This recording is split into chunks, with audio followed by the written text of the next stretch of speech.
Okay, what up everybody? This is Mr. Stan coming at you with another physics video.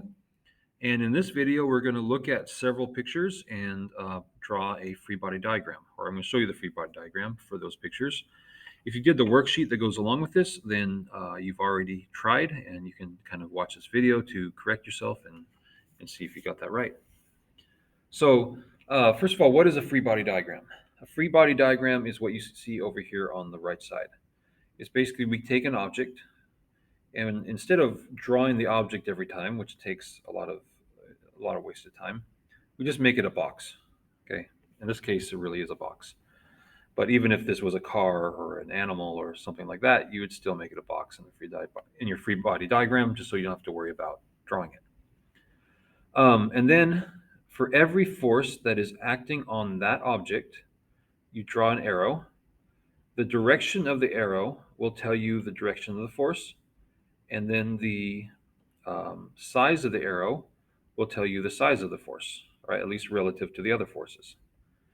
And then you try to label it, and these FT, FG, FN, FP stand for the different types of forces.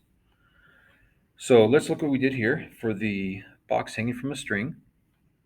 The box itself is experiencing a force of gravity pulling it down to the center of the earth. Okay, so we draw an arrow pointing down, and we call it FG for force of gravity. But it's not falling, so something is holding it up. And if you look at the top of the box, you'll see there's a rope, right? And you can imagine that this box is hanging there, that this rope is stretched out. And so there is tension in the rope, causing a tension force that would pull the box up towards the center of the rope. Okay, the rope would also be pulling the ceiling down, but we don't include those arrows in the free body diagram because we're only looking at this box. So the rope would pull the box up, so we give it a force of tension and it's directed straight up. Now we have to decide on what size of arrow to use for the force of tension. And the way we figure that out is we can see that the box is not moving. All right, and so if it's not moving, the forces must be balanced. And so however big the force of gravity is, the force of tension has to be the same size. So we draw them equal size. Second example, box on a ramp. Okay, pay close attention to the direction of the forces here. Okay, the force of gravity always has to be straight down towards the center of the earth. I mean, if the object is near earth, it has to be straight down towards the center of the earth. A lot of people make the mistake of trying to draw the force of gravity straight in, so it's kind of like pointed into the ground. That would be incorrect, right? It should be straight down. Then it has the normal force because there is a solid ramp that is keeping the box from sinking into the ramp. So it must be pushing up on the ramp. The normal force in this case is not going to be straight up. Okay, and that's another common mistake. It should be at an angle like this because the normal force always has to be perpendicular to the surface. So the surface of the ramp is on an incline. So you can imagine a line perpendicular to that would also be on an incline. It would be kind of like up and to the left. And that's the direction we put the normal force in. Okay, but you can imagine that if we only had the normal force and the force of gravity, what's going to happen? Right? It has a force a little bit up and to the left, another force down. It's going to end up sliding down the ramp. Okay, because if you put those two forces together, just imagine like these are two rubber bands, and this is like a marble or something, and you pull both rubber bands in that direction, it would fling the marble down to the left. Okay, and so that's what would happen to the box if there was no friction holding it onto the ramp. But there is friction, and that friction needs to be in the direction opposite of the way the box would move if the friction wasn't there. And so the box would move down the ramp. The friction needs to be in the direction up the ramp. So we'll put it in that direction. How big does the friction have to be? It has to be just big enough to counterbalance the combination of normal force and gravity and keep the box from sliding up or down the ramp. Okay, so there's ways to calculate that, but that's more complicated, and that'll be for another time.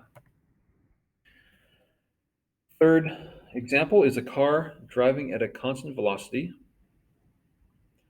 right? And so um, there's some people disagree over what force to put here, but there's definitely a force from inside the car that's pushing the car forward, right? The engine is turning, it's turning the wheels are pushing off the ground, right? And so I just tell my students to call it the applied force because that's kind of a general force for times when one thing causes another to move.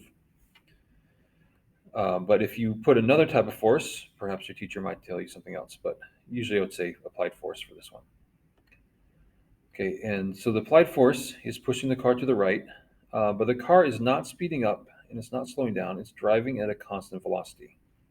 So something moving at a perfectly constant velocity actually has balanced forces, right? Same as something that's not moving, right? Because it's moving at constant velocity, you would have to have just as much force on the left as you do on the right. And so the thing that would be slowing the car down would be friction. And so the force of friction on the car should be equal to the applied force that the engine is using to push the car forward. Just like other things that are on the ground, it has a normal force. And just like everything else on this planet, it has a force of gravity pulling it down towards the center of the Earth. The normal force and gravity should be the same size in this case because it's a flat surface and it's balanced on that surface. Okay, next one is a car parked in the parking lot. And this time there's no applied force because nothing is pushing the car forward. And because there's no applied force, there doesn't have to be any friction there as well. Okay. Now there is like friction between the tires and the ground. So if you come and push on it, then there would be a force of friction. But when no one's pushing on it, there's no force. Okay, because there's nothing to balance out. So right now, when the car is parked there, you would just have two forces on your free body diagram. You'd have the force of gravity pulling the car down to the center of the earth, and then you'd have the normal force, which would be perpendicular to the ground, in this case, straight up, and it would balance the force of gravity. Okay, next example, and I showed students this yesterday. There's a clock hanging from the side of the wall, right? And this one's a little confusing. Sometimes um, even people who know physics can't agree on what type of force something should be, but we do know there is a force that is keeping the clock from falling to the ground. Okay. And that force needs to be straight up because it is balancing out the force of gravity, which is pulling the clock straight down. And that force needs to be as strong as gravity. Okay. Now we'd have to kind of like take the clock off the wall and see how it's stuck there. Right. If it was like glued on there, then we would probably call this the force of friction because it's the friction between the clock and the wall is causing it to fall down. But if they actually like send screws inside the wall, then that's more complicated, right? It's kind of a combination of normal force and tension force. And we won't get into that, but just know that there is a force balancing out the force of gravity that's keeping that clock up.